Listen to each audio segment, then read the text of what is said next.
অহংকার বলতে বোঝায় অতিমাত্রায় গর্ব করা বা নিজেকে চরমভাবে অতিরিক্ত গুরুত্ব প্রদান করার আচরণ।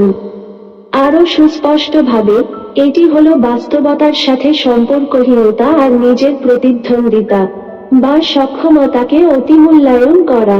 কারো প্রতি ভদ্রতা ও ভালোবাসার অভাবের ফলেও অহংকার তৈরি হয়ে থাকে। অহংকার কি কি কারণে হতে পারে? অহংকার কেন হয়? অহংকার হলে তার লাভ ও ক্ষতি কি? অহংকারকে কিভাবে ঠিক করতে হয়? এই সমস্ত বিষয়গুলিকে নিয়ে লেখা ৩৯টি বিখ্যাত বাংলা উক্তি, যা আপনার জীবনকে সঠিক পথ দেখাতে সাহায্য করবে। যেমন ১. যে ব্যক্তি অহংকার করে সে অন্যের অহংকারকে ঘৃণার চোখে দেখে। ২. মানুষ যত ছোট হয় তার অহংকার ততই বড় হয়। ৩. আপনার হৃদয় নম্রতার কেন্দ্রবিন্দু, আপনার মন অহংকারের উৎস হতে পারে। ৪. অহংকার হলো অন্যকে বোঝানোর চেষ্টা করা যে তারা যা জানেন আপনি তার চেয়েও বেশি জানেন। ৫. অহংকার এবং অজ্ঞতা হাতে হাতে যায়। ৬. অহংকার বিপর্যয়ের দিকে পরিচালিত করে, কখনো কখনো নিজের মালিক না হওয়াই ভালো। ৭. অভিমান হলো অহংকারের জননী। ৮. অজ্ঞতার চেয়ে বিপজ্জনক একমাত্র জিনিস হলো অহংকার। ৯. কিছু লোকের অহংকার তাদের ভালো গুণগুলিকেও দূষিত করে তোলে। ১০. অহংকারী হবেন না, কারণ অহংকার কৌতূহল এবং আবেগকে হত্যা করে। ১১. অহংকার হলো জ্ঞান বিয়োগ বুদ্ধি, যা আপনাদের মনকে নষ্ট করে দিতে পারে। ১২.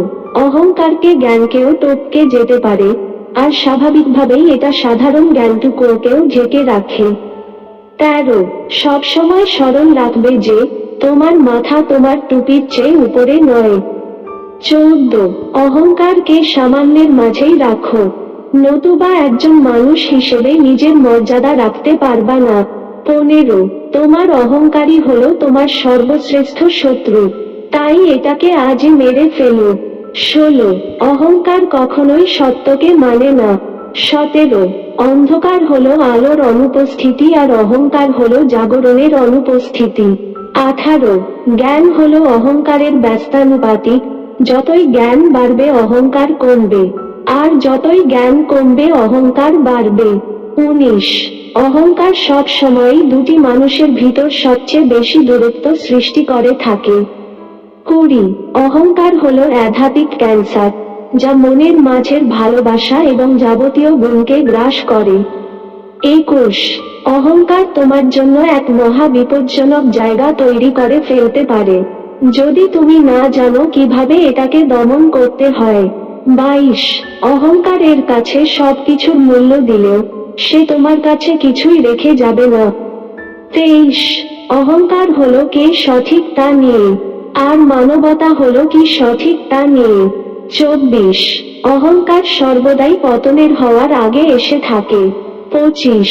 মানুষের নিজের ভুলগুলোর উপর পর্দা পড়ে যাওয়াই হলো অহংকার। ২৬.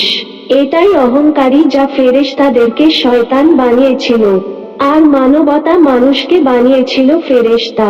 ২৭. অহংকার সর্বদাই প্রশংসা দাবি করে। ২৮. গর্বের অবস্থান সকল ভুলের নিচে। ২৯.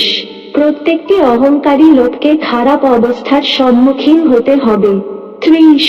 চরিত্রের অহংকার সবচেয়ে বড় অহংকার। ৩১. এক কথায় নিজের বড়ত্ব জাহির করার অর্থ অহংকার। ৩২. আমার জীবনের যেখানে নিশ্চয়তা নাই, তখন কি দিয়ে অহংকার করব? ৩৩. অহংকার জিনিসটা হাতি ঘোড়ার মতো নয়, তাহাকে নিতান্ত অল্প খরচে ও বিনা খোরাকে বেশ মোটা করিয়া পোষা যায়। ৩৪. আমি একজন অহংকারীকে যতখানি ঘৃণা করি, একজন দোষীকে ততখানি করি না। ৩৫. একজন অহংকারী মহিলা গৃহে আগুন লাগাতে পারে। ৩৬. একজন অহংকারী মহিলা সংসারের পুরো কাঠামো বিনষ্ট করে দেয়। ৩৭. কোনো কারণ ছাড়াই যে অন্যকে ঘৃণা করে, সে প্রকৃতপক্ষে অহংকারী। ৩৮. লোভী ও অহংকারী মানুষকে বিধাতা সবচেয়ে বেশি ঘৃণা করে। ৩৯. অহংকার সর্বদাই পতনের আগে এসে থাকে। ভিডিওটি শেষ পর্যন্ত দেখার জন্য অসংখ্য ধন্যবাদ। ভালো থাকবেন, সুস্থ থাকবেন। এই ধরনের নতুন নতুন ভিডিও পেতে চ্যানেলকে সাবস্ক্রাইব করুন।